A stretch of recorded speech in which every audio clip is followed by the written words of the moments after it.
तो what exactly is the gradient descent? Gradient descent is an iterative optimization algorithm used to minimize a cost function by adjusting model parameters in the direction of the steepest descent of the function's gradient. अब ये तो मैंने theoretical definition पढ़ दी, इस definition को रटने का कोई point नहीं है, इसको हमें समझना पड़ेगा and वही हम करने वाले हैं.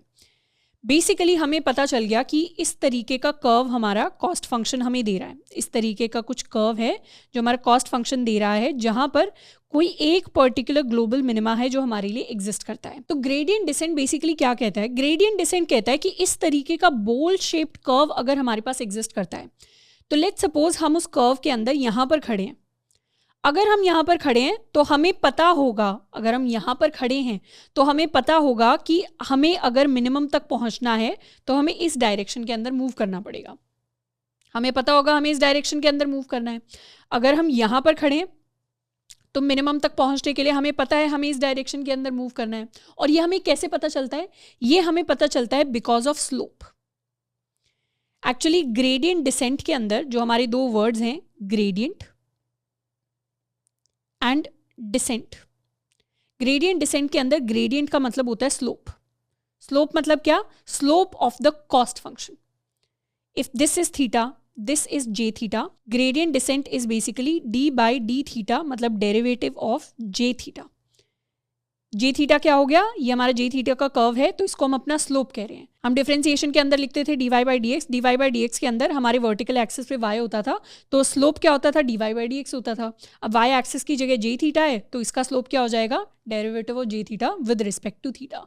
तो ग्रेडियंट का मतलब होता है हमारे कर्व के अंदर स्लोप वैल्यू, और डिसेंट का मतलब होता है मूविंग डाउनवर्ड्स. तो ग्रेडियंट डिसेंट कहता है, ग्रेडियंट डिसेंट टेक्निक कहती है आप किसी भी थीटा के साथ स्टार्ट कर लो. एग्जाम्पल के लिए किसी भी रैंडम थीटा, लेट्स सपोज हम यहाँ पर खड़े हैं. अगर इस थीटा पर हम खड़े हैं, थीटा मतलब इसका कुछ ना कुछ थीटा समथिंग, इसका कुछ थीटा आई वैल्यू होगी जो एग्जिस्ट करती होगी. इस पर्टिकुलर थीटा के लिए इसके स्लोप से हम पता कर सकते हैं कि हमें डाउनवर्ड्स कौन सी डायरेक्शन में मूव करना है. डाउनवर्ड्स हमें इस डायरेक्शन में मूव करना है, जबकि इस पॉइंट के लिए, ये भी तो किसी पर्टिकुलर थीटा जे वैल्यू पे है, इस पॉइंट के लिए हमें राइट में डाउनवर्ड मूव करना है, इस पॉइंट पे हमें लेफ्ट में डाउनवर्ड मूव करना है. तो ग्रेडियंट डिसेंट कहता है किसी भी एक पॉइंट के साथ आप स्टार्ट कर लो, किसी भी रैंडम थीटा के साथ जो कर्व के ऊपर एग्जिस्ट करता है, एंड वहां से हम क्या करेंगे? स्लोप कैलकुलेट करेंगे. स्लोप से हमें पता चलेगा हमें लेफ्ट जाना है, राइट जाना है. लेफ्ट जाना है तो हम थोड़ा सा लेफ्ट चले जाएंगे, उसके बाद नए पॉइंट पे पहुंच जाएंगे, वहां पे दोबारा से डेरिवेटिव कैलकुलेट करेंगे, देखेंगे दोबारा स्लोप की वैल्यू से लेफ्ट जाना है, राइट जाना है. तो लेफ्ट जाना है, दोबारा लेफ्ट चले जाएंगे. अगर हम थोड़ा सा लेट्स सपोज इस पॉइंट पे पहुंचे, थोड़ा सा ज्यादा लेफ्ट चले गए, तो यहाँ से हमें हम थोड़ा राइट जाना है तो थोड़ा सा राइट चले जाएंगे. तो इस तरीके से हमारी ग्रेडियंट डिसेंट एल्गोरिथम वर्क करती है. बेसिकली ग्रेडियंट डिसेंट कहता है कि हम किसी भी पॉइंट से स्टार्ट कर सकते हैं और फिर हम क्या करेंगे? छोटे छोटे स्टेप्स लेकर हम तब तक स्टेप्स लेने की कोशिश करते हैं, तब तक स्टेप लेते रहते हैं जब तक हम मिनिमम वैल्यू को फाइंड आउट नहीं कर लेते. एंड ये जो हमारे छोटे छोटे स्टेप्स होते हैं, इनको हम कहते हैं हमारी alpha value. Alpha value is basically our learning rate. मतलब कितना हम स्टेप ले रहे हैं, क्या हम ज़्यादा बड़े स्टेप ले रहे हैं. मतलब एक तो है कि इस पॉइंट से हम बहुत बड़ा जंप ले लें, एक है हम बहुत छोटे छोटे जंप लें. तो हम छोटे स्टेप्स लेंगे या बड़े स्टेप्स लेंगे, वो हमारे लिए हमारी अल्फा वैल्यू डिफाइन करती है, which is the learning rate. तो इस तरीके से हमारी ग्रेडियंट डिसेंट टेक्निक वर्क करती है. अब यहाँ पर एक लॉजिकल सवाल हमारे दिमाग में आना चाहिए कि हमने डेरिवेटिव्स के टाइम पर सीखा था कि कभी भी अगर हमारे पास कन्वेक्स फंक्शन है, उसका हमें ग्लोबल मिनिमम निकालना है, तो हम सिंपली क्या कर सकते हैं? उसका डेरिवेटिव निकाल सकते हैं. हम सिंपली उसका dy by d x is equal to 0 करके ग्लोबल मिनिमा फाइंड आउट कर सकते हैं. लेकिन जनरली लीनियर रिग्रेशन के अंदर या इनफैक्ट मशीन लर्निंग के अंदर जो डिफरेंशिएशन के बाद हमारे पास क्वांटिटीज आती हैं, ज़रूरी नहीं होता कि हर बार वो एक सॉल्वेबल इक्वेशन हो. तो कई सारे केसेस में हमारे पास एक कॉम्प्लेक्स डेरिवेटिव वैल्यू निकल कर आती है, जिसके लिए डायरेक्टली सॉल्व करवाना पॉसिबल नहीं हो पाता. इसीलिए जो हमने डेरिवेटिव में सीखा था कि डायरेक्टली सॉल्व करके डेरिवेटिव को हम अपने इस पॉइंट को फाइंड आउट कर सकते हैं जहां पे स्लोप की वैल्यू 0 हो जाती है. That doesn't always work with machine learning. तो यहां पर हम एक स्पेशल तरीका यूज करते हैं अपने इस मिनिमम पॉइंट को फाइंड आउट करने का, which is called the convergence theorem. Convergence theorem से हम क्या करेंगे? अपने मिनिमम पॉइंट को फाइंड आउट करेंगे. और ये हम एक सिंगल गो में फाइंड आउट नहीं करते, ये हम स्टेप्स में फाइंड आउट करते हैं. तो कन्वर्जेंस थ्योरम हमें बताती है कि हमें स्टेप क्या लेना है. कन्वर्जेंस थ्योरम बेसिकली कहती है कि ग्रेडियंट डिसेंट क्या है? एक आइटरेटिव प्रोसेस है. आइटरेटिव मतलब बार बार रिपीट करने वाला प्रोसेस है. मतलब हम एक थीटा लेंगे, फिर उसको चेंज करेंगे थोड़ा सा, फिर नया थीटा आएगा, फिर उसको थोड़ा सा चेंज करेंगे. तो कन्वर्जेंस थ्योरम हमें बताती है कि थीटा को चेंज कितना करना है. तो कन्वर्जेंस थ्योरम हमें एक फॉर्मूला देती है which is theta K is equal to theta K minus alpha into derivative of J theta with respect to our theta one. यहाँ पे हमने थीटा वन का एग्जाम्पल लिया है because we have a single parameter which is theta one for a particular case, या in fact इसको हम अपना थीटा के ले लेते हैं. तो कन्वर्जेंस थ्योरम हमें बताती है कि हर स्टेप पे हमारा जो थीटा है वो कैसे चेंज होगा. अब how does this convergence theorem make sense, ये सबसे इंपॉर्टेंट पार्ट है कन्वर्जेंस थ्योरम का, या इनफैक्ट पूरे लीनियर रिग्रेशन का जिसको अभी हम करने वाले हैं. कन्वर्जेंस थ्योरम का मतलब क्या है, मतलब ठीक है हमने देख लिया फॉर्मूला ये है, पर इसका एग्जैक्टली मतलब क्या है, हम कर क्या रहे हैं. हमारे इस ग्राफ के अंदर, if this is my graph, इस ग्राफ के अंदर लेट्स सपोज हम किसी रैंडम थीटा के साथ स्टार्ट करते हैं. हमें पता है हमारा ग्लोबल मिनिमा क्या होगा, this is the centre value. हम किसी रैंडम थीटा के साथ स्टार्ट करते हैं, लेट्स सपोज यहां पर, ये हमारे थीटा वन के लिए हम देख रहे हैं. तो इस फॉर्मूला के अंदर थीटा वन के लिए वैल्यू बेसिकली होगी theta one is equal to theta one minus alpha D by theta one of J theta. कुछ इस तरीके का फॉर्मूला निकल कर आएगा. तो जितने ज़्यादा हमारे पास पैरामीटर्स होंगे उनके हिसाब से हमारी कन्वर्जेंस थ्योरम वर्क करेगी. तो लेट्स सपोज हमने थीटा वन की कोई रैंडम वैल्यू ली, ये थीटा वन की कोई रैंडम वैल्यू है जिसको हमने ले लिया. अब if I try to calculate the gradient here, what is the gradient, gradient is this value, the slope value. तो ग्रेडियंट क्या होगा, ग्रेडियंट हमें पता है कुछ इस तरीके से कैलकुलेट करते हैं, ये हमारी स्लोप वैल्यू आएगी एट अ पर्टिकुलर पॉइंट. तो अगर हम अपने मिनिमा के राइट साइड में, मतलब कुछ यहाँ पर हैं, अपवर्ड स्लोप की तरफ हैं, तो यहाँ पर हमारी जो स्लोप की वैल्यू आएगी that is going to be positive.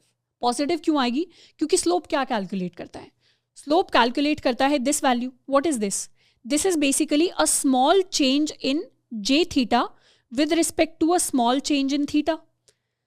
हमारा डेरिवेटिव क्या होता था, डेरिवेटिव में हम क्या बोलते थे कि हम रेट ऑफ चेंज कैलकुलेट करना चाहते हैं. रेट ऑफ चेंज मतलब y कितना चेंज हो रहा है विद रिस्पेक्ट टू x कितना चेंज हो रहा है.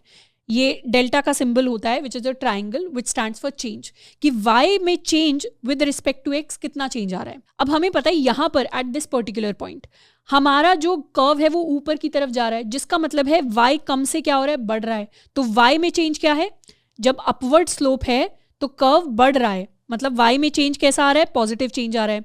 और क्योंकि राइट की तरफ हम मूव कर रहे हैं, मतलब कर्व अगर ऊपर जा रहा है तो राइट भी तो जा रहा है, मतलब टॉप भी जा रहा है राइट भी जा रहा है. तो हमारा x के अंदर क्या चेंज आ रहा है, x में भी चेंज पॉजिटिव आ रहा है. तो ओवरऑल स्लोप क्या होगा, ओवरऑल स्लोप की वैल्यू हमारे पास पॉजिटिव होगी.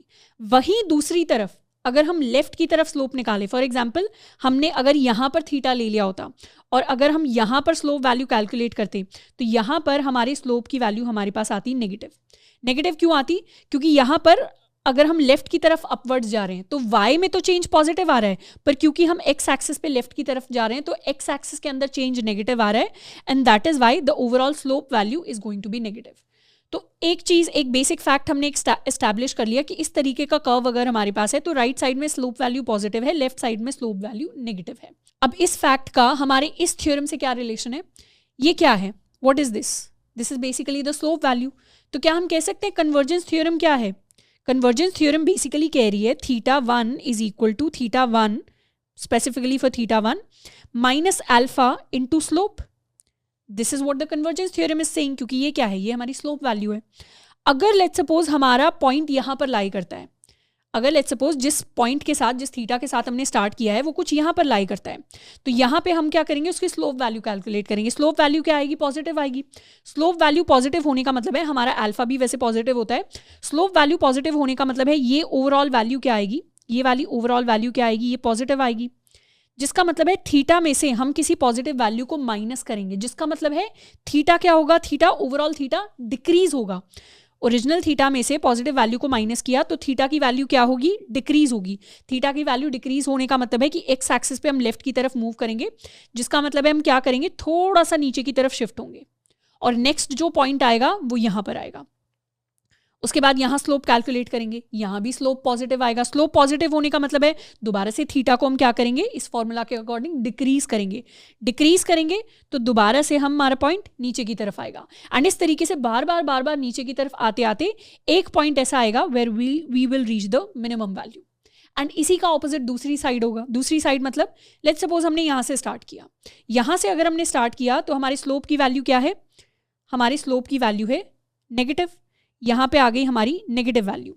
अब एक नेगेटिव वैल्यू को हम दूसरी नेगेटिव वैल्यू से मल्टीप्लाई करेंगे तो ओवरऑल ये वैल्यू क्या आ जाएगी, हमारे पास एक पॉजिटिव वैल्यू आ जाएगी। मतलब थीटा के अंदर हमें किसी पॉजिटिव वैल्यू को ऐड करना होगा, जिसका मतलब है थीटा क्या होगा, इंक्रीज होगा। थीटा इंक्रीज होने का मतलब है एक्स एक्सिस पे थीटा राइट की तरफ शिफ्ट होगा। मतलब थीटा के साथ अगर हमने यहाँ पर स्टार्ट किया है तो हम थीटा को थोड़ा सा राइट की तरफ शिफ्ट करेंगे और नया थीटा हमारा यहाँ पर आएगा। अब इसके लिए दोबारा से कन्वर्जेंस थ्योरम को अप्लाई करेंगे, दोबारा से राइट की तरफ शिफ्ट होंगे, फिर दोबारा यहाँ पर आएंगे, कन्वर्जेंस थ्योरम को अप्लाई करेंगे, दोबारा राइट की तरफ शिफ्ट होंगे, and finally we will try to reach a global minima. तो इस तरीके से ग्रेडियंट डिसेंट के अंदर हम कन्वर्जेंस थ्योरम को यूज करते हैं to basically reach this global minima point. And ये जो हर एक हम स्टेप ले रहे हैं, हमारे जो लर्निंग स्टेप्स हैं, इनको हम कहते हैं हमारी अल्फा वैल्यू। तो हमारे ओवरऑल स्लोप की वैल्यू हमें बताती है कि हमें थीटा को इंक्रीज करना है या हमें थीटा को डिक्रीज करना है टू रीच आवर सॉल्यूशन। अच्छा, मैंने आपको पहले बताया था कि जे थीटा के अंदर एरर फंक्शन के अंदर हम 1/2m क्यों लेते हैं। बेसिकली यहाँ पर हम क्या कैलकुलेट कर रहे हैं, डेरिवेटिव कैलकुलेट कर रहे हैं। ये क्या है, हमारा जे थीटा है। जे थीटा की अगर इक्वेशन याद करें तो वो इक्वेशन कुछ ऐसी दिखती है।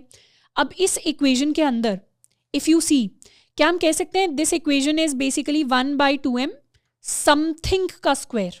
क्या हम कह सकते हैं दिस इज 1/2m समथिंग का स्क्वायर। जब हमारे पास एक्स स्क्वायर होता है और इसका हम डेरिवेटिव निकालते हैं वो 2x आता है। पर क्या मैं कह सकती हूँ अगर मैं x² का डेरिवेटिव निकालूं तो वो मेरे पास x आएगा। x क्या है, एक सिंपल वैल्यू है जिसको इक्वेशन में पुट इन करेंगे तो हमें एक्स्ट्रा वेरिएबल्स के साथ डील नहीं करना। जबकि 2x के केस में हमारे पास ये एक्स्ट्रा 2 वाली कांस्टेंट वैल्यू है जो बार बार हर एक कैलकुलेशन के अंदर आएगी। तो हम 2 से इसलिए डिवाइड करते हैं ताकि जब बाद में जाके हम इसका डेरिवेटिव निकालें, इस स्क्वायर का जब हम डेरिवेटिव निकालें तो स्क्वायर की इस 2 वाली पावर से हमारा ये डिनोमिनेटर वाला 2 कैंसिल आउट हो जाए, जिससे हमारी कैलकुलेशंस इंटरनली सिंप्लीफाइड हो जाए। सिर्फ इसीलिए हमने इस 2 से डिवाइड किया है। और ये जो कांस्टेंट है ये ज़्यादा कोई फर्क नहीं डालता हमारे एल्गोरिथम पे या हमारे कोई सॉल्यूशन पे। So this is the main reason, that is why we are dividing with 2, क्योंकि बाद में जाके हमें इस जे थीटा का डेरिवेटिव लेना है और डेरिवेटिव वैल्यू के बाद हम चीज़ों को सिंपल करना चाहते हैं। तो इस तरीके से हम ग्रेडियंट डिसेंट को यूज़ करते हैं to find out our best solution. अच्छा, ग्रेडियंट डिसेंट के अंदर ये अल्फा का जो है एक इंपॉर्टेंट रोल है। अगर अल्फा हमारा जो लर्निंग रेट है, अल्फा की वैल्यू को अगर हम बहुत कम कर देंगे, मतलब if the alpha value is too small, उस केस में क्या होगा, उस केस में हमारी जो मॉडल की ट्रेनिंग है वो बहुत ज़्यादा स्लो होगी। मतलब मॉडल की ट्रेनिंग बहुत ज़्यादा स्लो होगी। स्लो कहने का मतलब है अगर हम यहाँ से स्टार्ट करें, हम बहुत छोटे छोटे पॉइंट से अगर डिक्रीज कर रहे हैं तो बहुत टाइम लेगी मशीन लर्निंग एल्गोरिथम लर्न करने में, which is not good. And दूसरा केस हो सकता है कि अल्फा को हम बहुत ज़्यादा बड़ी वैल्यू ले लें। बड़ी वैल्यू के केस में हमारे पास डाइवर्जेंस भी आ सकता है। बड़ी वैल्यू के केस में ऐसा भी हो सकता है कि हम मिस कर दें अपने मिनिमा पॉइंट को। मतलब the situation could be like, मतलब ऐसा हो सकता है हम यहाँ से स्टार्ट करें, हम बहुत बड़ी वैल्यू ले लें, हम सीधा यहाँ पहुँच गए, बहुत बड़ी वैल्यू ले ली, यहाँ पहुँच गए, फिर रैंडमली इधर पहुँच गए, फिर इधर पहुँच गए। तो इस तरीके से we are basically getting jumbled up. तो इसीलिए अल्फा वैल्यू को ना ही हम बहुत छोटा करते हैं, ना ही हम बहुत बड़ी वैल्यू लेते हैं। अल्फा की हम कोशिश करते हैं एक अप्रोप्रिएट वैल्यू ले, जिससे हमारा स्टेप साइज अप्रोप्रिएट हो एंड हमारी जो एल्गोरिथम है ग्रेडियंट डिसेंट वो ठीक तरीके से वर्क करे। तो यहाँ तक हमने अपनी लाइन की इक्वेशन को डिस्कस कर लिया है, हमने अपने कॉस्ट फंक्शन को डिस्कस कर लिया है, हमने ग्रेडियंट डिसेंट को डिस्कस कर लिया है एंड उसके साथ में हमने कन्वर्जेंस थ्योरम को डिस्कस कर लिया है। तो इस तरीके से हमारा लीनियर रिग्रेशन वर्क करता है। And let's summarise all of this learning.